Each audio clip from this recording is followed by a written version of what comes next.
Friends, मेरा नाम है वैभव और आप लोग देख रहे हैं करियर मित्रा के यूट्यूब चैनल को। दोस्तों, इंडियन हिस्ट्री इसका हमने जो पूर्वावलोकन का सीरीज़ है घटना चक्र का, इसको स्टार्ट किया हुआ है। प्रीवियस वीडियोस को देखने के लिए प्लेलिस्ट में जाइएगा, हर एक वीडियो को देखिएगा। अब देखिए, यहाँ पर हमारा जो मेन टारगेट है वो यूपी पीसीएस 2023 और जो आरओ का पेपर आपका है वो मेन टारगेट है। इसके साथ में बीईओ के एग्ज़ाम के लिए भी आप इसको ज़रूर देखिएगा। अगर आप में से कोई भी एलिजिबल है बीईओ के लिए, ठीक है, तो वो वैकेंसी भी जल्द ही आएगी। तो ये मेन 3 टारगेट हैं जिस पे आपको फोकस करना है। अच्छा, यहाँ पर एक इन्फॉर्मेशन आप लोगों के लिए और बता दें कि देखिए, अगर आप लोगों ने थोड़ा बहुत भी सीरियसनेस है आपके अंदर और आप चाहते हैं आरओ का पेपर या फिर पीसीएस का निकालना, तो घटना चक्र सफिशिएंट नहीं रहेगी। घटना चक्र बहुत इंपॉर्टेंट है क्योंकि इसमें प्रीवियस ईयर क्वेश्चन आपके कंप्लीट हो जाएंगे। बट अब जो पैटर्न रहा है तो प्रीवियस ईयर क्वेश्चन में से तकरीबन 30% के आसपास ही रहता है, मैक्सिमम, ठीक है। उसके अलावा जो 70% वो कुछ नए कंसेप्ट आएंगे, नए टॉपिक्स के ऊपर क्वेश्चन पूछे जाएंगे और जो मतलब आपको थॉरो स्टडी करनी पड़ेगी।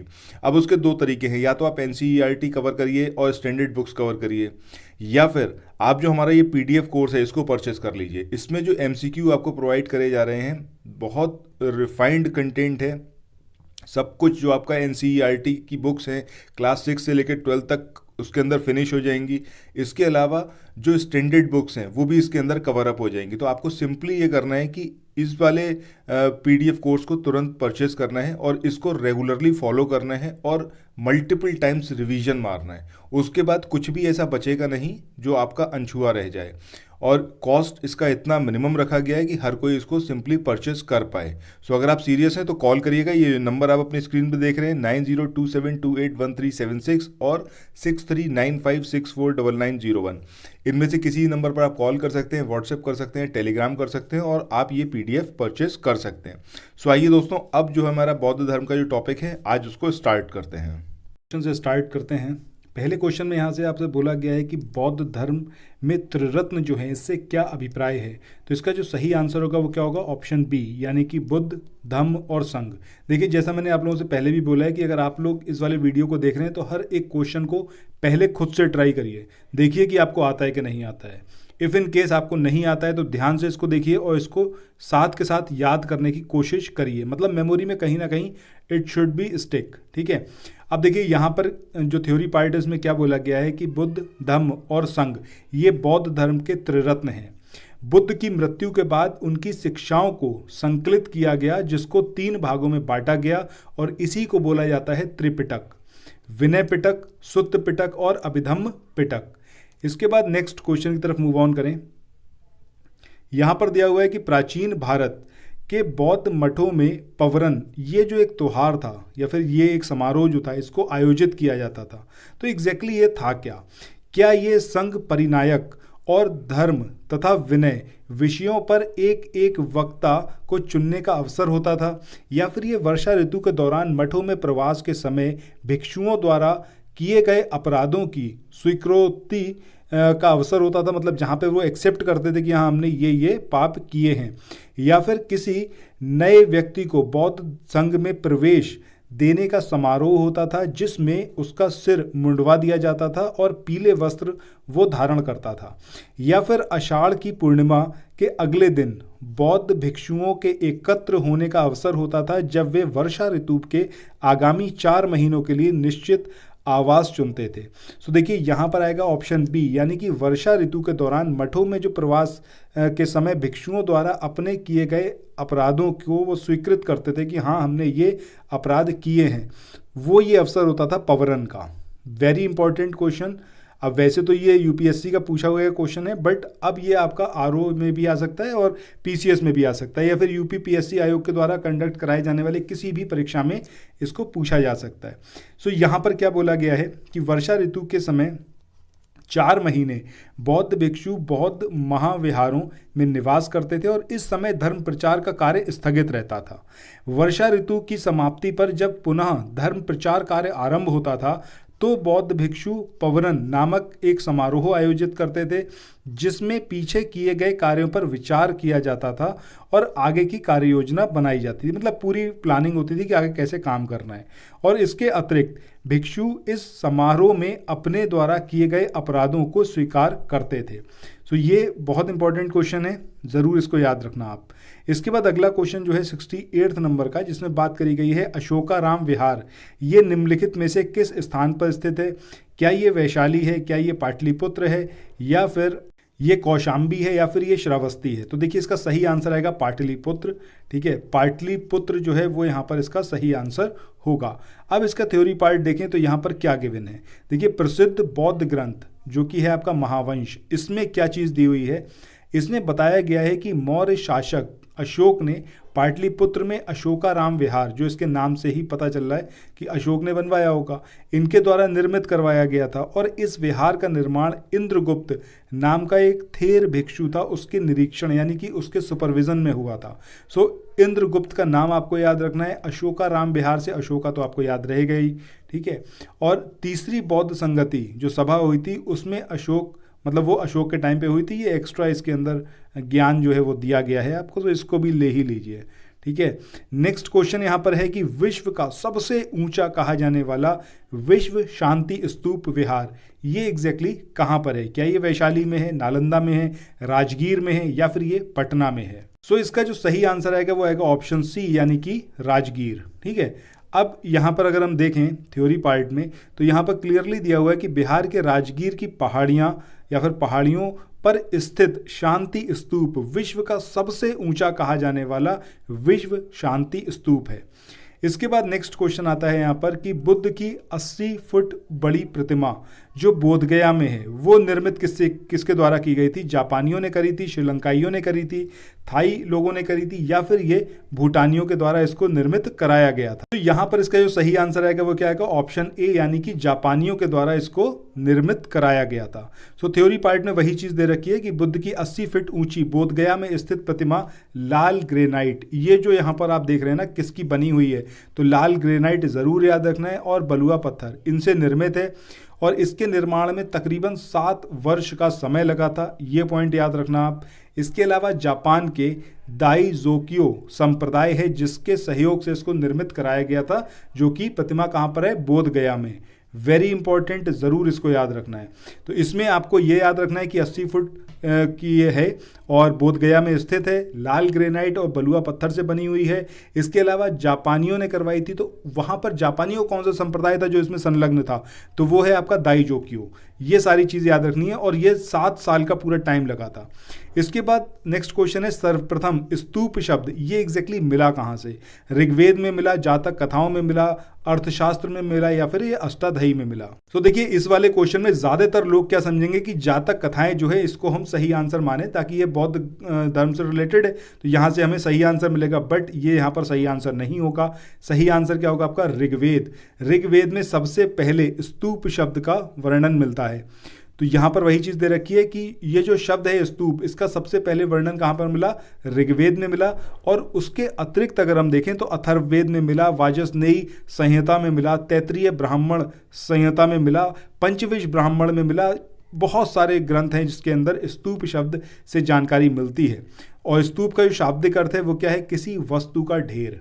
ठीक है, तो ये यहाँ पर आपको इसके बारे में याद रखना है। इसके बाद अगले क्वेश्चन की बात करें, यहाँ पर बात हो रही है कि वह स्तूप स्थल जिसका संबंध भगवान बुद्ध के जीवन की किसी घटना से नहीं रहा है वह कौन सा है? क्या वो सारनाथ है, सांची है, बोधगया है, कुशीनारा? तो देखिए भैया कुशीनारा आपको बहुत अच्छे से पता है, वहाँ पर इनकी डेथ हुई थी, या फिर ये कहें इन्होंने महापरिनिर्वाण की जो घटना हुई थी वो यहाँ पर हुई थी, मतलब इन्होंने अपना शरीर त्याग किया था। बोधगया में इनको ज्ञान प्राप्त हुआ था, सारनाथ में इन्होंने उपदेश दिए थे। तो एक यहाँ पर बचता है कौन सा आपका? सांची। तो that will be the correct option B जो है वो यहाँ पर हमारा सही होगा।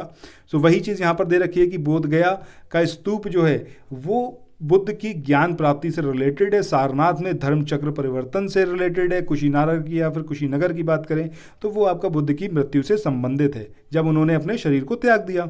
ठीक है, लेकिन अगर आप सांची की बात करेंगे तो वहाँ पर बुद्ध की जीवन से रिलेटेड कोई भी ऐसी विशेष घटना नहीं हुई है। इसके बाद नेक्स्ट क्वेश्चन की बात करें, यहाँ पर आपसे बात हो रही है, देखिए यूपीपीसीएस 2014 का क्वेश्चन है। यहाँ पर निम्नलिखित स्तूपों का सही तैथिक क्रम यानी कि जो काल क्रम है वो आपको बताना है, उसी के अकॉर्डिंग इसको मतलब अरेंज करना है। भरहूत है, सांची है, अमरावती है, धमेक है, या फिर अमरावती सांची भरहूत धमेक, या फिर सांची अमरावती भरहूत धमेक, या फिर ये धमेक भरहूत और अमरावती और सांची, कौन सा यहाँ पर सही होगा ये आपको बताना है।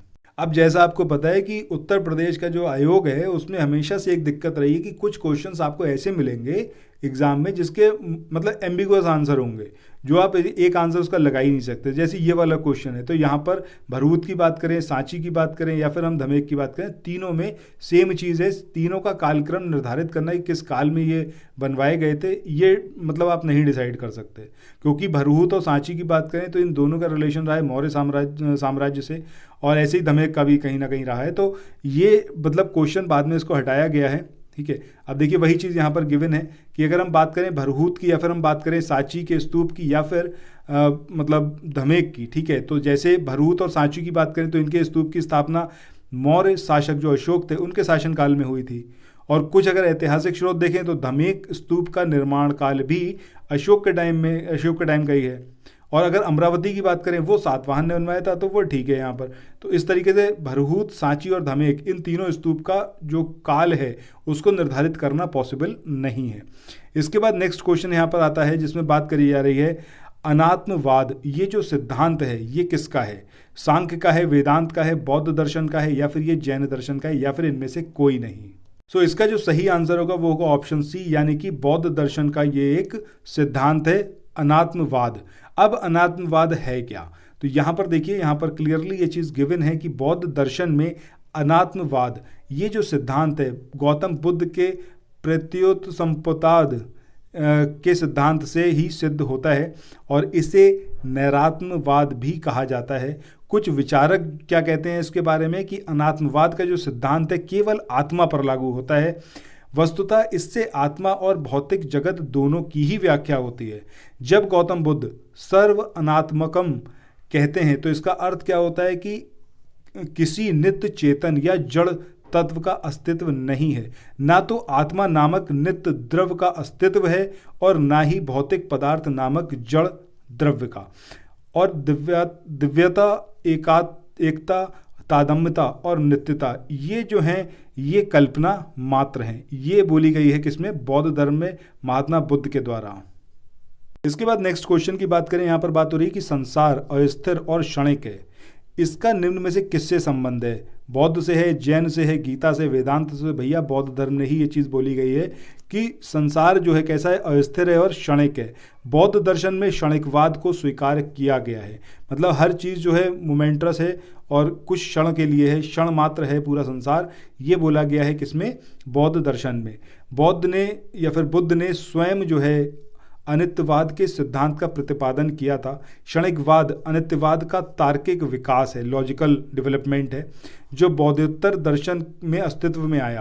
क्षणिकवाद के अनुसार विश्व की प्रत्येक वस्तु का अस्तित्व क्षण मात्र के लिए ही रहता है, और जिस प्रकार नदी की जो एक बूंद है एक क्षण के लिए सामने आती है और दूसरे क्षण वह विलीन हो जाती है, उसी तरीके से जगत की समस्त वस्तुएं क्षण मात्र के लिए ही अपना अस्तित्व कायम रखती हैं। ये है आपका बौद्ध दर्शन। इसके बाद नेक्स्ट क्वेश्चन की बात करें, क्वेश्चन नंबर 76। यहाँ पर बात करी गई है कि निम्नलिखित में से किसे एशिया के ज्योतिर्पुंज के तौर पर जाना जाता है? गौतम बुद्ध को, महात्मा गांधी को, महावीर स्वामी या फिर स्वामी विवेकानंद? तो मुझे नहीं लगता कि आप में से कोई भी ऐसा है जिसको ये ना पता हो कि लाइट ऑफ एशिया किसको बोला जाता है। सो गौतम बुद्ध। इसके बाद आगे चलें, अगला जो यहाँ पर क्वेश्चन है इसमें बात करी गई है आपसे कि निम्नांकित में से किसे एशिया का ज्योतिर्पुंज कहा जाता है? तो जैसा अभी हमने देखा, ऑब्वियस सी बात है महात्मा बुद्ध की यहाँ पर बात कर रहे हैं, ऑप्शन बी जो होगा वो सही होगा। इसके बाद क्षणिकवाद का प्रतिपादन किसने किया था? तो अभी हमने देखा है कि भैया बौद्ध दर्शन में क्षणिकवाद के बारे में बताया गया, तो बुद्ध ने ही क्षणिकवाद का प्रतिपादन किया था। सो क्षणिकवाद का सिद्धांत बौद्ध दर्शन से रिलेटेड है। क्षणिकवाद अनित्यवाद का तार्किक विकास है, यानी कि लॉजिकल डेवलपमेंट है, जो बौद्धोत्तर दर्शन में अस्तित्व में आया। यह उल्लेखनीय है कि गौतम बुद्ध ने स्वयं अस्थायित्व और क्षणिकत्व में भेद किया है। उन्होंने आत्मा को क्षणिक तथा भौतिक वस्तुओं को अनित्य कहा है। इसके बाद नेक्स्ट क्वेश्चन की बात करें, यहाँ पर आपसे पूछा गया है कि भारत के सांस्कृतिक इतिहास के संदर्भ में पारमिता ये जो शब्द है इसका सही विवरण निम्नलिखित में से कौन सा है।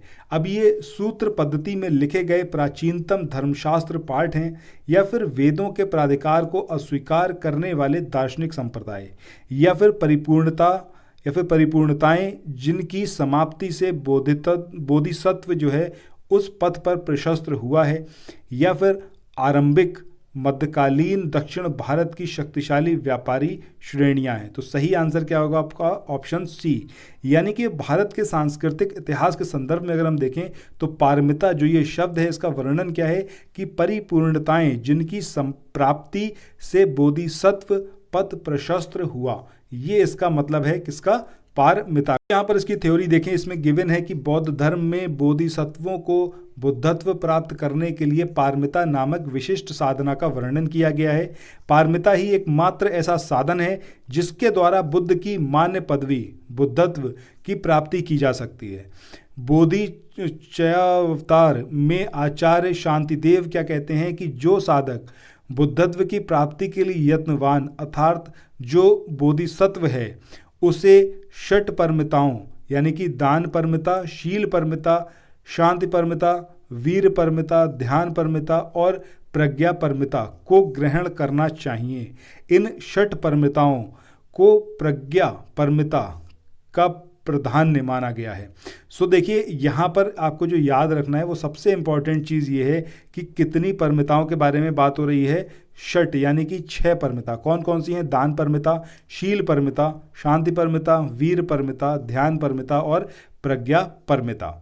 इसके बाद नेक्स्ट क्वेश्चन की तरफ चलें। अगला क्वेश्चन यहाँ पर दिया हुआ है कि सर एडविन अर्नोल्ड की जो पुस्तक है द लाइट ऑफ एशिया, इसके बारे में अभी हमने बात करी, किससे रिलेटेड है या फिर ये तो आपको पता है कि ये भगवान बुद्ध के बारे में यहाँ पर बात करी गई है, तो ये एग्जैक्टली है किस पर आधारित, क्या ये दिव्यावदान पर बेस्ड है या फिर ये ललित विस्तार पर है या फिर सुत्त पिटक पर या फिर अभिधम्म पिटक पर, तो किस पर बेस्ड है द लाइट ऑफ एशिया। सो इसका जो सही आंसर होगा वो क्या होगा, ऑप्शन बी यानी कि ललित विस्तार पर बेस्ड है ये the light of Asia which was written by sir Edwin Arnold.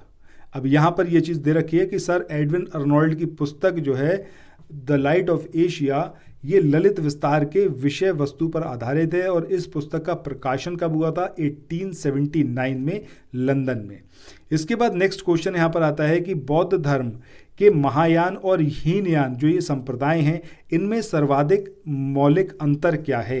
तो एक आपका अहिंसा पर बल है या फिर ये जाति रहित समाज है या फिर देवी देवताओं की पूजा या फिर स्तूप पूजा। तो भैया सही आंसर क्या आएगा, देवी देवताओं की पूजा, क्योंकि एक ने माना भगवान बुद्ध को मतलब देवता के समान, ठीक है, इस तरीके से यहाँ पर ये देवी देवताओं की पूजा के हिसाब से जो है दोनों में डिफरेंस है। सो वही चीज़ यहाँ पर थ्योरी पार्ट में है कि बुद्ध धर्म के हीनयान और महायान संप्रदायों में सर्वाधिक मौलिक अंतर देवी देवताओं की पूजा था। हीनयान में बुद्ध को एक महापुरुष माना जाता है, जबकि महायान की बात करें तो उसने जो है बुद्ध को क्या माना है, देवता, और उनकी पूजा की जाती है उसमें। और इसी के साथ ही अनेक बोधिसत्वों की भी पूजा की जाने लगी, किसके द्वारा, महायान संप्रदाय के। इसके बाद अगला जो क्वेश्चन है यहाँ पर पूछा गया है आपसे कि गौतम बुद्ध को एक देवता का स्थान किस राजा के युग में प्राप्त हुआ। अब देखिए यहाँ पर ये क्वेश्चन इस तरीके से है कि हीनयान और महायान किस टाइम पीरियड में बने। तो देखिए चौथी जो बुद्ध संगति हुई, अब वो किसके टाइम में हुई, अगर आपको वो पता है तो दैट मीन्स कि आपको आंसर पता है, और वो आंसर क्या होगा आपका, कनिष्क, यानी कि ऑप्शन बी जो है वो यहाँ पर इसका सही आंसर होगा। सो यहाँ पर देखिए थ्योरी पार्ट में क्या दिया है कि कनिष्क के शासनकाल में संपूर्ण हुई आपकी चतुर्थ बौद्ध संगति यानी कि 4th बुद्धिस्ट काउंसिल, और इसमें बुद्ध धर्म जो है, बौद्ध धर्म ये 2 में बट गया, हीनयान संप्रदाय में बट गया और महायान की 2 शाखाएं जो हैं वो बनी यहाँ पर। अब इसमें महायान शाखा ने बुद्ध को मान लिया देवता, वहीं हीनयान ने बोला कि नहीं बुद्ध देवता नहीं, वो महापुरुष थे। तो इस तरीके से यहाँ पर ये डिवीज़न होता है, ठीक है। अब उनकी जो पूजा की जाने लगी, ऑब्वियस ही बात है, जिसने उसको देवता माना शुरू करा भगवान बुद्ध को, उन्होंने उनकी पूजा करना स्टार्ट कर दी। तो महायान संप्रदाय जो था या फिर जो शाखा थी उसने भगवान बुद्ध की पूजा करना स्टार्ट कर दिया, और बोधिसत्व भी कई सारे थे जिसको पूजा अर्चना में शामिल किया गया। इसके बाद मूव ऑन करें नेक्स्ट क्वेश्चन पे। क्वेश्चन नंबर 83 जो है वो यहाँ पर है कि भारत में पहले जिस मानव प्रतिमाओं की पूजा करी गई वह कौन सी थी। तो देखिए सबसे पहले मानव प्रतिमा की बात हो रही है यहाँ पर, ईश्वर की प्रतिमा की नहीं।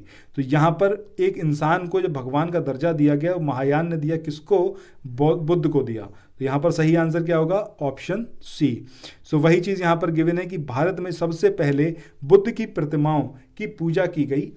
बौद्ध धर्म के महायान शाखा के अनुयायियों ने सर्वप्रथम बुद्ध मूर्तियां जो है वो स्थापित करके उनकी पूजा स्टार्ट कर दी। इसके बाद अगला क्वेश्चन यहाँ पर है कि देश में निम्न में से किसने मूर्ति पूजा की नींव रखी।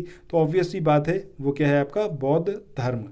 इसके बाद आगे मूव करें अगले क्वेश्चन पे। तो अगला क्वेश्चन यहाँ पर क्या है कि गांधार शैली की मूर्ति काल में बुद्ध के सारनाथ में हुए प्रथम धर्मोपदेश के से संबद्ध जो प्रवचन मुद्रा है उसका नाम क्या है। क्या वो अभय है, क्या वो ध्यान है, क्या वो धर्म चक्र है या फिर भूमि स्पर्श। तो ऑब्वियस सी बात है वो धर्म चक्र है। क्यों, क्योंकि यहाँ पर किसकी बात हो रही है, बुद्ध ने जब पहला धर्मोपदेश दिया। यहीं से आप पता कर सकते हैं कि भैया वो किसके बारे में होगा, आपका धर्म चक्र के बारे में। तो यहाँ पर सही आंसर क्या आएगा आपका, ऑप्शन सी। अब वही यहाँ पर दिया हुआ है कि गांधार कला की उत्पत्ति का स्रोत एशिया माइनर या फिर हेलेनिस्टिक कला ये थी, और इस शैली की कला का प्रमुख विषय महात्मा बुद्ध का जीवन चरित्र है। इसके अंतर्गत बुद्ध की धर्म चक्र मुद्रा, ध्यान मुद्रा, अभय मुद्रा और जो वरद मुद्रा है, ये इन तरीके की जो मूर्तियां बनी हैं उसका निर्माण किया गया। इसके बाद अगला जो यहाँ पर क्वेश्चन आता है, इसमें बात करिए बुद्ध की खड़ी प्रतिमा निम्न में से किस काल में बनाई गई। क्या ये गुप्त काल था, क्या ये मौर्य काल था, क्या ये कुषाण काल था या फिर ये गुप्तोत्तर काल था। तो बुद्ध की जो खड़ी मूर्ति है वो कौन से काल में बनी। सही आंसर हमारा क्या आएगा, ऑप्शन बी यानी कि कुषाण काल। ठीक है, ये यहाँ पर हमारा सही आंसर होगा। तो वही चीज़ अगर हम थ्योरी में देखें कि कुषाण काल में ही गांधार और मथुरा कला शैली के तहत बुद्ध एवं बोधिसत्वों की बहुसंख्यक मूर्तियों का बैठी या खड़ी स्थिति में निर्माण किया हुआ।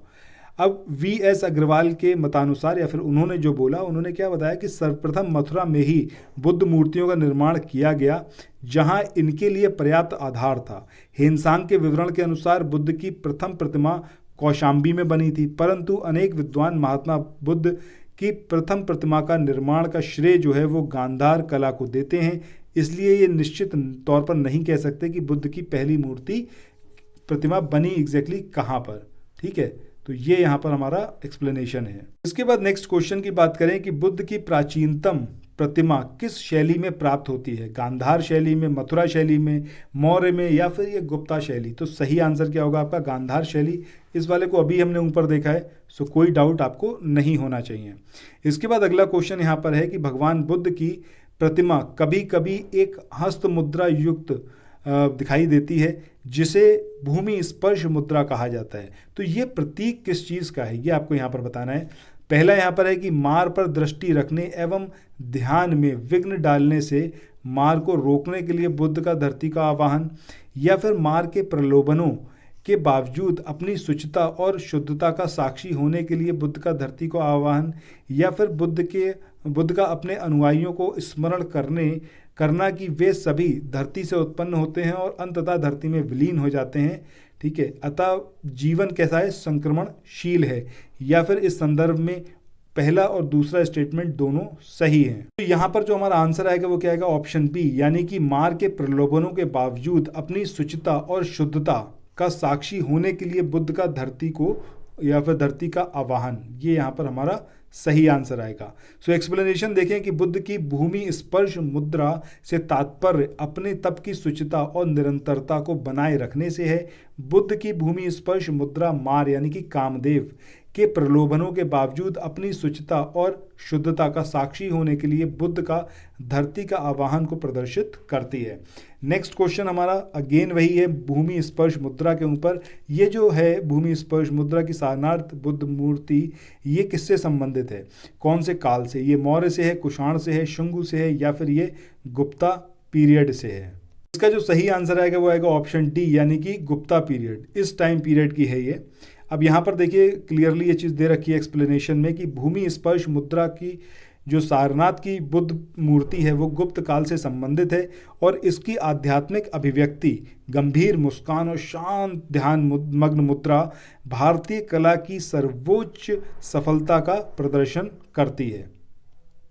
सो नेक्स्ट क्वेश्चन की बात करें, यहाँ पर बात करी जाए कि सारनाथ की भूमि स्पर्श मुद्रा वाली बुद्ध प्रतिमा ये कालांकित हैं। तो अभी हमने देखा गुप्ता पीरियड से रिलेटेड हैं, यानी क्वेश्चन नंबर 91 की बात करें, यहाँ पर बात हो रही है कि भारत के सांस्कृतिक इतिहास के संदर्भ में निम्नलिखित युग्मों पर आपको विचार करना है। पहला है परिवारजक यानी कि परित्यागी एवं भ्रमणकारी, दूसरा है श्रमण यानी कि उच्च पद प्राप्त पुजारी, या फिर उपासक बौद्ध धर्म का साधारण अनुगामी। तो यहाँ पर आपको बताना है कि कौन से जो ये युग्म हैं वो सही हैं। सो इसका जो आंसर आएगा उसमें पहला युग्म और तीसरा युग्म ये दोनों यहाँ पर सही हैं, जबकि श्रमण जिसके बारे में दिया हुआ है कि ये उच्च पद प्राप्त पुजारी है, ये यहाँ पर गलत है। तो यहाँ पर देखें श्रमण का मतलब क्या है, भिक्षु या फिर साधु, ये मतलब है, ना कि जो यहाँ पर गिवन है जिसका मतलब क्या दिया हुआ है श्रमण का कि उच्च पद प्राप्त पुजारी, वो नहीं है। इसका मतलब क्या है, बौद्ध भिक्षु।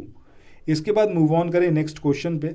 अगला क्वेश्चन जो यहाँ पर है इसमें आपसे पूछा गया है कि निम्नलिखित में से कौन से शासक ने बौद्ध मत के विस्तार में योगदान नहीं दिया। अब ये हर्षवर्धन है, कनिष्क हैं, अशोक हैं, या फिर ये पुष्यमित्र शंगु हैं। तो ऑप्शन क्या आएगा, ऑप्शन आएगा आपका डी, यानी कि पुष्यमित्र शंगु, इनके द्वारा कोई भी योगदान नहीं किया गया। जबकि अशोक, कनिष्क, हर्षवर्धन इन्होंने बौद्ध धर्म के विस्तार में योगदान दिया है। जबकि शंगु वंश के संस्थापक जो थे पुष्यमित्र शंगु, इन्होंने मगध साम्राज्य पर अधिकार जमाकर जहां एक ओर यवन के आक्रमणों से देश की रक्षा की, वहीं दूसरी ओर देश में शांति और व्यवस्था की स्थापना की और वैदिक धर्म और आदर्शों की भी इन्होंने यहाँ पर सुरक्षा करी, जो अशोक के शासनकाल में उपेक्षित हो गए थे, पुनः प्रतिष्ठा उनकी वापस की। और इसी कारण से उसका काल जो है वो वैदिक प्रतिक्रिया अथवा वैदिक पुनर्जागरण का काल भी कहा जाता है।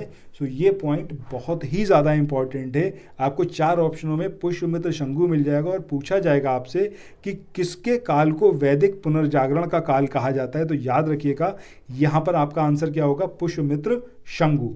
इसके बाद नेक्स्ट क्वेश्चन 93rd नंबर पर आ चुके हैं। यहाँ पर आपसे स्टेटमेंट है और एक आपको रीज़न दिया हुआ है। स्टेटमेंट की बात करें तो स्टेटमेंट है कि कुशीनगर जो है ये मल्ल गणराज्य की राजधानी थी, और वहीं जो इसका रीज़न है वो क्या है कि महात्मा बुद्ध का महापरिनिर्वाण कुशीनगर में हुआ था। सो देखिए यहाँ पर जो आपका आंसर आएगा कि ये दोनों ही, चाहे हम कथन की बात करें या फिर कारण की, दोनों सही है। लेकिन जो रीज़न दिया हुआ है वो असर्शन यानी कि जो कथन है उसका सही यहाँ पर व्याख्या नहीं है। अब क्यों नहीं है, ऑब्वियस सी बात है, जब हम बौद्ध धर्म की बात करेंगे, अगर आप अंगुत्तर निकाय में देखें तो उसमें ये चीज़ वर्णित है कि षोडश महाजनपद यानी कि जो 16 महाजनपद थे उसमें से मल्ल जो था वो एक महाजनपद था, और यह एक संघ राज्य था जिसमें पावा या फिर पडरौना तथा कुशीनारा या फिर कसाया ये मल्ल गणराज्य की जुड़वा राजधानी थी। महात्मा बुद्ध जो थे इनका परिनिर्माण कुशीनगर में हुआ था। बिल्कुल स्टार्टिंग में चैप्टर में हम ये सारी चीज़ें देख चुके हैं, ठीक है। इसलिए दोनों स्टेटमेंट तो यहाँ पर सही हैं, बट वो व्याख्या सही नहीं है। इसके बाद क्वेश्चन नंबर 94 की बात करें तो यहाँ पर आपको ये पेयर दे रखे हैं, यहाँ पर आपको बताना है कि कौन सा यहाँ पर सही है। सबसे पहले हम बात करें लोथल की तो प्राचीन गोदी क्षेत्र यानी कि डॉकयार्ड, बिल्कुल सही है मैच। इसके बाद सारनाथ की बात करें तो बुद्ध का प्रथम धर्मोपदेश, this is also correct. Rajgir की बात करें तो अशोक का सिंह स्तंभ शीर्ष, जिसकी बात करें तो ये भी यहाँ पर सही है। इसके बाद हम बात करें नालंदा की तो नालंदा जो है वो बौद्ध अभिगम का महान पीठ है, ये भी यहाँ पर सही है। तो ऑप्शन क्या होगा, पहला वाला, यानी कि 1 2 3 4 ये सारे ही यहाँ पर सही हैं।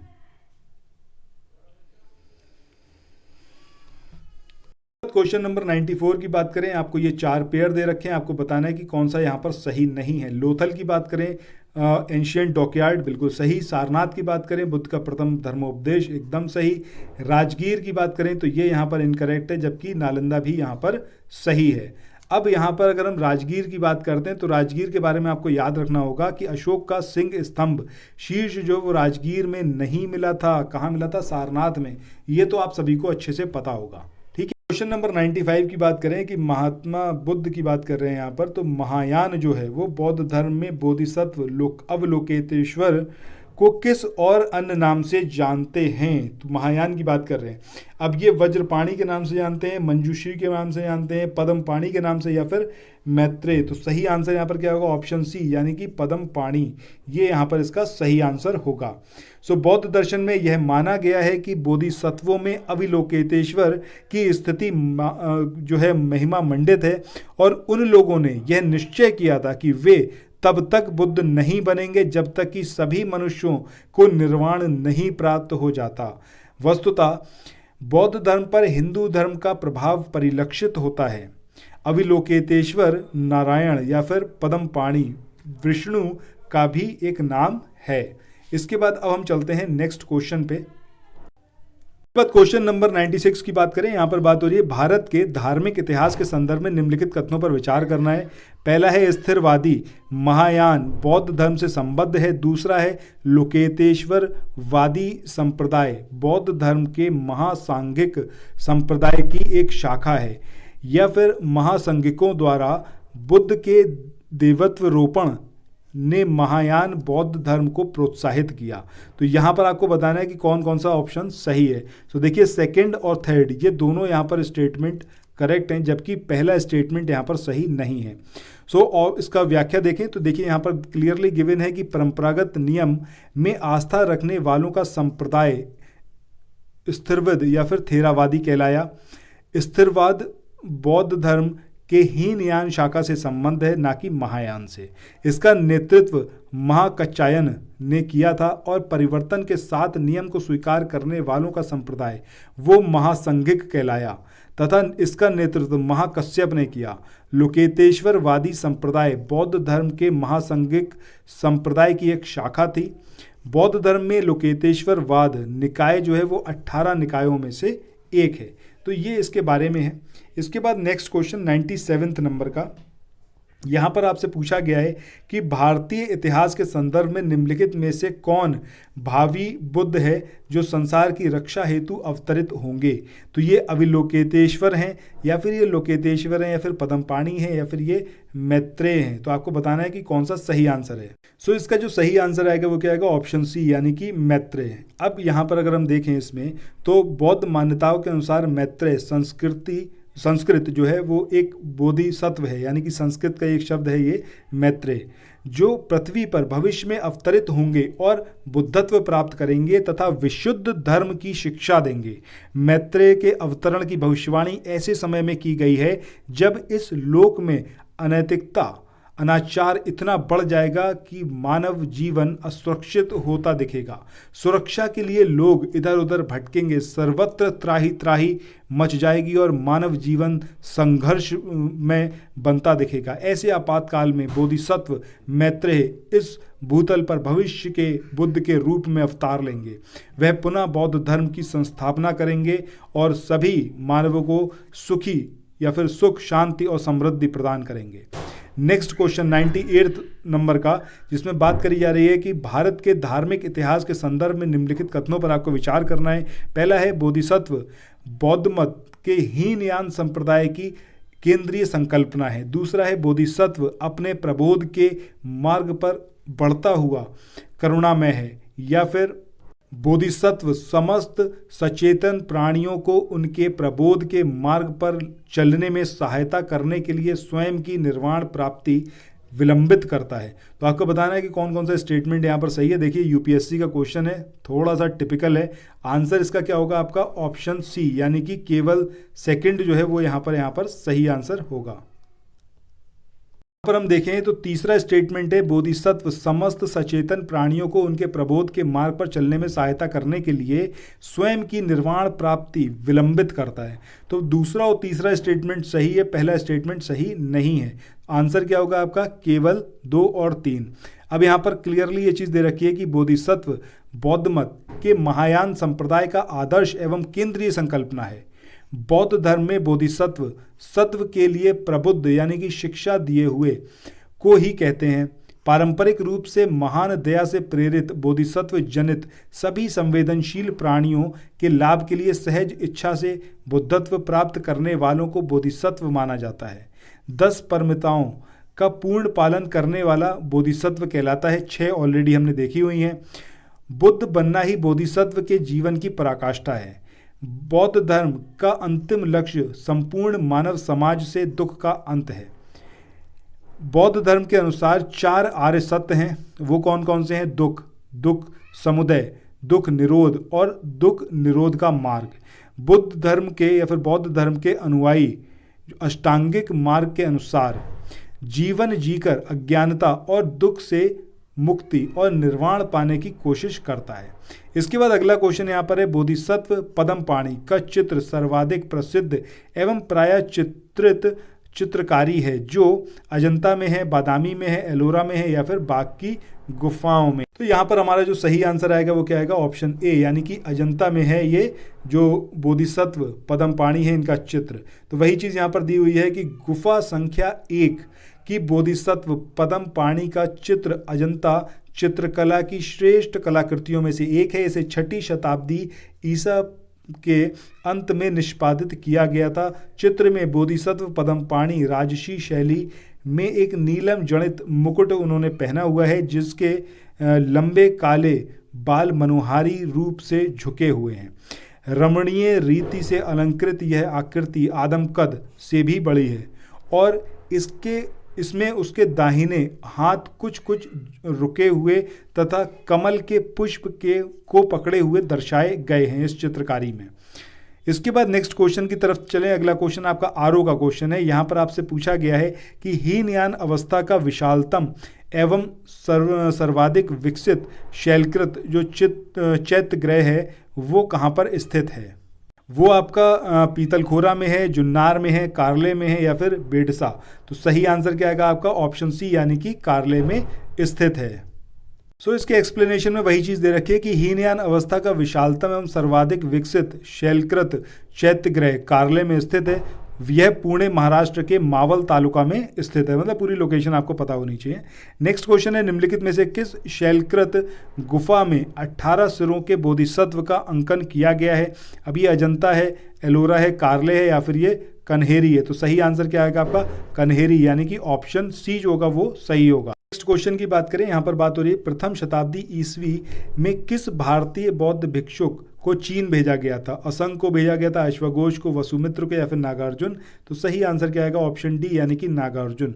अगर नागार्जुन की बात करें तो कनिष्क के दरबार में ये रहते थे और इनकी एक पुस्तक थी। इस पुस्तक का नाम क्या था?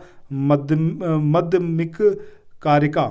ठीक है, इसमें इन्होंने सापेक्षा के सिद्धांत को वर्णित किया था और चीनी मान्यता के अनुसार नागार्जुन ने चीन की यात्रा कर वहां बौद्ध शिक्षा प्रदान की। इसके बाद नेक्स्ट क्वेश्चन जो है कि शून्यता के सिद्धांत का सर्वप्रथम प्रतिपादन किस बौद्ध दार्शनिक ने किया? तो आंसर क्या आएगा? ऑप्शन ए, यानी कि नागार्जुन की यहाँ पर हम बात कर रहे हैं। इसके बाद अगला जो क्वेश्चन है इसमें बात करी जा रही है आपसे कि नागार्जुन किस बौद्ध संप्रदाय के थे? तो ऑब्वियस सी बात है, अभी हमने देखा है कि भैया ये बौद्ध थे, ये तो हम पहले से ही क्लियर है। अब यहाँ पर आपको बताना है कि किसके थे। तो इन्होंने एक बुक लिखी थी माध्यमिक कारिका करके, ठीक है, तो वो उसी संप्रदाय से रिलेटेड थे। ऑप्शन सी जो होगा वो यहाँ पर हमारा सही आंसर आएगा। इसके बाद अगला क्वेश्चन है कि बौद्ध शिक्षा का जो केंद्र है वो कौन सा है? विक्रमशिला है, बनारस है, उज्जैन या फिर गिरनार। तो भैया विक्रमशिला सही आंसर होगा। ठीक है, प्राचीन काल में बौद्ध शिक्षा के 3 केंद्र रहे, नालंदा रहा, वल्लभी रहा और आपका विक्रमशिला रहा। ठीक है, अब बाकी इसमें और कुछ खास यहाँ पर नहीं है तो मूव करते हैं। बाकी आप इसको चाहें तो पीडीएफ के थ्रू भी एक बार देख लीजिएगा, जो क्वेश्चन मैं छोड़ रहा हूँ उसको देख सकते हैं आप। वल्लभी ये विश्वविद्यालय एग्जैक्टली कहाँ पर है? तो गुजरात जो है वो सही आंसर आएगा। आरओ में पूछा गया क्वेश्चन है। इसके बाद अगला क्वेश्चन, नालंदा विश्वविद्यालय के स्थापन का युग क्या था? तो ये भैया गुप्ता पीरियड में बनाया गया था नालंदा, कुमार गुप्त ने बनवाया था। तो सही आंसर क्या होगा? Option C. इसके बाद अगला क्वेश्चन है, नालंदा विश्वविद्यालय के संस्थापक कौन थे? तो भैया सही आंसर क्या? कुमार गुप्त, जो भी हमने देखा था कि हेनसांग ने ये बताया कि नालंदा विश्वविद्यालय का संस्थापक शक्रादित्य था, जिसने बौद्ध धर्म के त्रिरत्नों की प्रति महती श्रद्धा, यानी बहुत श्रद्धा थी इसको, उसी की वजह से उसने स्थापना करवाई थी। और शक्रादित्य की पहचान जो है कुमारगुप्त प्रथम यानी कि 415 से 455 ईस्वी से की जाती है और इसकी जो प्रसिद्ध उपाधि थी वो क्या थी? महेंद्र दित्य। इसके बाद नालंदा यूनिवर्सिटी जो है किस लिए विश्व प्रसिद्ध है? अब ये चिकित्सा विज्ञान के लिए है या फिर ये आपका बौद्ध धर्म दर्शन? तो सही आंसर क्या होगा? Option C. इसके बाद नेक्स्ट क्वेश्चन की तरफ चलें तो यहाँ पर आपको एक कथन दिया हुआ है और एक दिया है कारण। आपको बताना है कि कौन सा यहाँ पर फिर सही होगा। कथन क्या है कि 12वीं शताब्दी के अंत तक नालंदा महाविहार का पतन हो गया था। कारण क्या है कि महाविहार को राजकीय प्राश्रय मिलना बंद हो गया। तो भैया देखो, ये यहाँ पर ऑप्शन ए जो है वो सही होगा, यानी कि दोनों ही सही हैं और सही यहाँ पर व्याख्या। थ्योरी में अगर हम देखें तो पता चलता है कि नालंदा में क्या था, एक बौद्ध पीठ था, एक यहाँ पर यूनिवर्सिटी थी। ये सदर्न बिहार में स्थित था और 5वीं सदी के मध्य गुप्तों के समय में नालंदा यूनिवर्सिटी ये अस्तित्व में आया, इसको खड़ा किया गया। और जो पाल शासक था धर्मपाल, उसने विक्रमशिला यूनिवर्सिटी की स्थापना की थी, जो आगे जाके पाल शासकों के तंत्रवाद की शिक्षा पर केंद्रित विक्रमशिला को अधिक महत्व दिया और नालंदा उपेक्षित होने लगा क्योंकि विक्रमशिला बन गई थी। अब ऑब्वियसली बात है, जब किसी यूनिवर्सिटी को फंडिंग आना बंद हो जाएगी, उस पर ध्यान देना बंद कर दिया, धीरे धीरे वो बर्बाद होना या फिर पतन होना उसका शुरू हो जाएगा। नव नालंदा महाविहार किसके लिए विख्यात है? ये हेनसांग स्मारक है, पाली अनुसंधान संस्थान है, संग्रहालय या फिर महावीर का जन्म। सो आंसर क्या होगा? ऑप्शन सी, यानी कि पाली अनुसंधान संस्थान है यहाँ पर नव नालंदा महाविहार। तो नव नालंदा महाविहार बौद्ध अध्ययन का आधुनिक केंद्र है, जिसे जो बिहार की सरकार है उसने 1951 में नालंदा में स्थापित किया था। इसके बाद नेक्स्ट क्वेश्चन की तरफ चलें तो यहाँ पर बात हो रही है, निम्नलिखित में से कौन से बौद्ध धर्म एवं जैन धर्म दोनों में समान रूप से विद्यमान है? तप और भोग की अति का परिहार, वेद प्रमाण के प्रति अनास्था, कर्म कांडों की फलवत्ता का निषेध और प्राणियों की हिंसा का निषेध। अब आपको यहाँ पर बताना है कि कौन कौन से यहाँ पर दोनों ही धर्मों में समान थे। तो सही आंसर क्या आएगा? सेकंड, थर्ड एंड फोर्थ, यानी कि तप यानी कि आत्मदमन एवं भोग की अति का परिहार करना, मतलब ज़्यादा आप भोग ना लगाएं और ज़्यादा आत्मदमन ना करें, दोनों ही चीज़ें नहीं करनी है। एवं मध्यम मार्ग का अनुसरण, ये जो है ये केवल बौद्ध धर्म में ही किया गया है, जबकि जैन धर्म में इस चीज़ के बारे में नहीं है। जबकि अगर हम वेदों की प्रमाणिकता की बात करें, उसके प्रति अनास्था है दोनों ही धर्म में। कर्म कांड की फलवत्ता, मतलब जो कर्म करोगे उसके अकॉर्डिंग ही फल मिलेगा, ठीक है, ये चीज़। और प्राणियों के प्रति जो हिंसा है उसका निषेध करना, ये दोनों ही धर्मों में विद्यमान है। और मतलब कर्मकांड के अकॉर्डिंग फल मिलेगा, ये भी नहीं है, दोनों ही धर्मों में। इसके बाद अगले क्वेश्चन की बात करें, यहाँ पर प्राचीन भारतीय इतिहास के संदर्भ में निम्नलिखित में से कौन सा जो है वो बौद्ध धर्म और जैन धर्म दोनों में समान रूप से विद्यमान है? पहला है तप और भोग की अति का परिहार, यह भी हमने देखा है, एक सिर्फ किसमें है? बौद्ध धर्म में है। दूसरा है वेद प्रमाण, ये दोनों में ही है।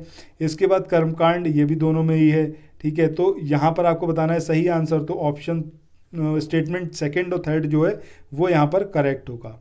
इसके बाद अगले क्वेश्चन की बात करें, यहाँ पर बात हो रही है आपसे कि निम्नलिखित में से कौन सी बात जो है वो बौद्ध धर्म और जैन धर्म दोनों में समान नहीं है?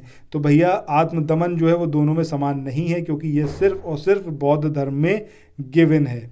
इसके बाद अगला क्वेश्चन यहाँ पर आता है कि भगवान बुद्ध ने निम्नलिखित 4 आर्य सत्य दिए, इनका आपको कूट की सहायता से सही क्रम बताना है। तो सबसे पहले क्या आएगा? दुख आएगा, तो ऑप्शन ए जो है सब में ही सही है। इसके बाद आएगा, सबसे पहले दुख आएगा, फिर आएगा नेक्स्ट आपका क्या? दुख का कारण। उसके बाद क्या आएगा? उसके बाद आएगा दुख का निरोध, और उसके बाद दुख निरोध का मार्ग, यानी कि ADBC, यानी कि ऑप्शन ए जो है वो यहाँ पर हमारा सही आंसर होगा। इसके बाद मूव ऑन करते हैं नेक्स्ट क्वेश्चन पे। अगला क्वेश्चन यहाँ पर दिया हुआ है कि बौद्ध तथा जैन दोनों ही धर्म विश्वास करते थे किसमें? कर्म और पुनर्जन्म के सिद्धांत सही हैं। मनुष्य के पश्चात, मृत्यु के पश्चात मोक्ष संभव है। स्त्री और पुरुष दोनों ही मोक्ष प्राप्त कर सकते हैं, या फिर जीवन में मध्यम मार्ग सर्वश्रेष्ठ है। तो ऑप्शन ए यानी कि कर्म और पुनर्जन्म के सिद्धांत जो हैं वो सही हैं। तो वही चीज़ यहाँ पर दे रखी है कि बुद्ध और महावीर दोनों ही 6ठी शताब्दी ईसा पूर्व की धार्मिक क्रांति के अग्रदूत थे। इन दोनों ने वैदिक कर्मकांडों और वेदों की अपौरुषेयता का समान रूप से विरोध किया। अहिंसा तथा सदाचार पर दोनों ने बल दिया और दोनों ही कर्मवाद पुनर्जन्म में विश्वास करते थे। इसके बाद अगला क्वेश्चन यहाँ पर है जिसमें बौद्ध धर्म या फिर बौद्ध दर्शन के अनुसार विचार कीजिए, पुनर्जन्म नहीं होता है, आत्मा की सत्ता नहीं है। तो देखिए पुनर्जन्म का तो अभी हमने देखा है कि भैया मानते थे, जैन भी मानते थे, बौद्ध भी मानते थे। अब यहाँ पर आत्मा की सत्ता नहीं है, ये तो बात यहाँ पर एक तरीके से सही है, ठीक है। तो ऑप्शन डी जो है वो यहाँ पर हमारा क्या होगा? सही होगा, क्योंकि आर सही है और ये अभी हमने बताया कि पुनर्जन्म नहीं होता, ये तो बौद्ध धर्म मानता नहीं है, पहला यहाँ पर गलत होगा। तो इसके बाद नेक्स्ट क्वेश्चन की तरफ चलें, क्वेश्चन नंबर 118। यहाँ पर बात हो रही है कि बौद्ध धर्म के विषय में निम्नलिखित में से कथन जो सही है वो आपको बताना है कि उसने वर्ण एवं जाति को अस्वीकार नहीं किया, उसने ब्राह्मण वर्ग की सर्वोच्च सामाजिक कोटि को चुनौती दी, उसने कुछ एक शिल्पों को निम्न माना। अब इसमें से कौन सा यहाँ पर सही है? तो यहाँ पर ये तीनों, पहला स्टेटमेंट, दूसरा स्टेटमेंट, तीसरा स्टेटमेंट, तीनों यहाँ पर सही हैं कि बौद्ध धर्म के विषय में अगर हम देखें तो उसने वर्ण और जाति को अस्वीकार नहीं किया है, उसने कुछ एक शिल्पियों को निम्न माना है और उसने ब्राह्मण वर्ग की सर्वोच्च सामाजिक कोटि को चुनौती दी। ये वाली बात भी यहाँ पर सही है। तो आंसर क्या होगा? Option C, 1, 2 and 3। अब यहाँ पर अगर हम देखें तो थ्योरी पार्ट में ये चीज़ क्लियरली गिवन है कि बौद्ध धर्म में वर्ण व्यवस्था को स्वीकार तो किया गया है, लेकिन उसने ब्राह्मण वर्ग की सर्वोच्च स्थिति या सामाजिक स्थिति को स्वीकार नहीं किया है। बौद्ध धर्म में कुछ शिल्पों को निम्न माना गया है। इसके बाद अगले क्वेश्चन की बात करें कि बौद्ध धर्म के विस्तार के कारणों में क्या सम्मिलित था। धर्म की सादगी, दलितों के लिए विशेष अपील, धर्म की मिशनरी भावना, स्थानीय भाषा का प्रयोग या फिर दार्शनिक और वैदिक भावना की सुदृढ़ता। तो आपको बताना है कौन सा सही है। तो ऑप्शन यहाँ पर 1, 2, 3, 4 सही है, पांचवा यहाँ पर गलत है। तो देखिए, बौद्ध धर्म की सादगी, दलितों के प्रति विशेष अपील, मिशनरी भावना और स्थानीय भाषा का प्रयोग, ये बौद्ध धर्म को विस्तार के प्रमुख कारणों में सम्मिलित थे, जबकि दार्शनिकों और वैदिक भावना की सुदृढ़ता इसमें शामिल नहीं थी। इसके बाद क्वेश्चन नंबर 120, आरंभिक मध्ययुगीन समय में बौद्ध धर्म का पतन निम्न में से किन कारणों से हुआ। पहला यहाँ पर दिया हुआ है कि उस समय तक बुद्ध विष्णु के अवतार समझे जाने लगे और वैष्णव धर्म का हिस्सा बन गए। अंतिम गुप्त राजा के समय तक आक्रमण करने वाली मध्य एशिया की जनजातियों ने हिंदू धर्म को अपनाया और बौद्धों को सताया। इसके अलावा तीसरा स्टेटमेंट क्या है कि गुप्त वंश के राजाओं ने बौद्ध धर्म का पुरजोर विरोध किया। तो यहाँ पर सिर्फ जो है पहला स्टेटमेंट जो है वो यहाँ पर सही है कि उस समय जो बुद्ध थे उनको धीरे धीरे विष्णु का ही अवतार मानने लगा और ये समाहित हो गया आपका वैष्णव धर्म में। इसके बाद क्वेश्चन नंबर 121, जिसमें बात हो रही है कि भारत के धार्मिक इतिहास के संदर्भ में निम्नलिखित कथनों पर विचार करना है। पहला यहाँ पर क्या है? सौत्रांतिक एवं सम्मतीय जैन मत इसके संप्रदाय थे। दूसरा स्टेटमेंट है सर्वस्ववादियों की मान्यता थी कि फिनोमेना के अवकय पूर्णतः क्षणिक नहीं है, अपितु अव्यक्त रूप से सदैव विद्यमान रहते हैं। सो आपको बताना है कि कौन सा यहाँ पर सही है। तो देखिए, यहाँ पर जो पहला स्टेटमेंट है वो गलत है, दूसरा स्टेटमेंट सही है। अब यहाँ पर देखें, सौत्रांतिक और सम्मतीय जैन मत के संप्रदाय नहीं, अपितु बौद्ध मत के संप्रदाय हैं। अब इसमें जो पहला स्टेटमेंट है वो तो गलत हो गया। और सर्वस्ववाद में 3 शब्द हैं, सर्वत्र, सर्वम, अस्ति और वाद। सर्वम अर्थात सभी तत्व, अस्ति अर्थात क्या होगा? है, ठीक है। और इस प्रकार तृतीय बौद्ध संगति में जिन भिक्षुओं ने सभी तत्वों का अस्तित्व सभी कालों में स्वीकार किया है, वे संगति छोड़कर कश्मीर चले गए और सर्वत्ववादी कहलाए। कनिष्क के टाइम में चौथी बौद्ध संगति कश्मीर में सर्वत्ववादियों द्वारा ही आयोजित थी। अब इसका प्रभाव लगभग पूरे देश में फैल गया। इसके बाद क्वेश्चन नंबर 122, निम्नांकित कथनों पर आपको विचार करना है और चैत्य और विहार में क्या डिफरेंस है, क्या अंतर है, ये आपको बताना है। पहला यहाँ पर दिया हुआ है कि विहार पूजा स्थल होते थे, जबकि चैत्य बौद्ध भिक्षुओं का निवास स्थान था। दूसरा है चैत्य पूजा स्थल होते थे, जबकि विहार निवास स्थान होता था। तो दूसरा ही यहाँ पर सही है कि चैत्य का जो शाब्दिक अर्थ है वो क्या है? चिता संबंधी। शवदाह के पश्चात बचे हुए अवशेषों को भूमि में गाड़कर उनके ऊपर जो समाधियां बनाई गईं, उन्हीं को प्रारंभ में चैत्य या स्तूप कहा गया। इन समाधियों में महापुरुषों के धातु अवशेष सुरक्षित थे, अतः चैत्य उपासना के केंद्र बन गए। कालांतर में बौद्धों ने इन्हें अपनी उपासना का केंद्र बना लिया और चैत्य ग्रहों के समीप ही भिक्षुओं के रहने के लिए आश्रय बनाए गए, जिसे विहार कहा गया। इसके बाद 123rd क्वेश्चन कि कुछ शैलकृत बौद्ध गुफाओं को चैत्य कहते हैं जबकि अन्य को विहार, दोनों में क्या डिफरेंस है अभी हमने देखा है इस चीज़ के लिए। सो इसको आगे कैरी ऑन क्या ही करना है। आंसर क्या होगा, चैत्य जो है वो पूजा स्थल होते थे जबकि विहार बौद्ध भिक्षुओं के निवास स्थल। इसके बाद आज का आखिरी क्वेश्चन बौद्ध ग्रंथ मतलब बौद्ध धर्म से रिलेटेड, वो है सुल्तानी युग में बौद्धों की कौन सी शाखा सबसे प्रभावशाली थी? थेरवाद थी, हीनयान थी, वज्रयान या फिर तंत्रयान? आंसर क्या होगा, ऑप्शन सी। मध्यकाल में बौद्धों की वज्रयान शाखा सबसे अधिक प्रभावशाली थी। वज्रयान का सबसे अधिक विकास 8वीं शताब्दी में हुआ था और इसके सिद्धांत मंजूश्री, मूलकल्प और गुंत समाज नाम के ग्रंथों में मिलते हैं। सो इसी के साथ इस वाले वीडियो को यहाँ पर एंड करते हैं। नेक्स्ट जो हमारा चैप्टर है वो है जैन धर्म। जाते जाते इतना ज़रूर आपसे कहूँगा कि अगर आप पहली बार चैनल पर आए हैं, अभी तक आपने वीडियो को देखा है, that means it was a interesting video for you. So channel को सब्सक्राइब करे बिना, नोटिफिकेशन बेल के आइकन को दबाए बिना और जो हमारा टेलीग्राम चैनल है उसको ज्वाइन करे बिना बिल्कुल मत जाइएगा, ठीक है। तो फिर मिलते हैं नेक्स्ट वीडियो में। Till then thank you so much, have a nice day, bye bye.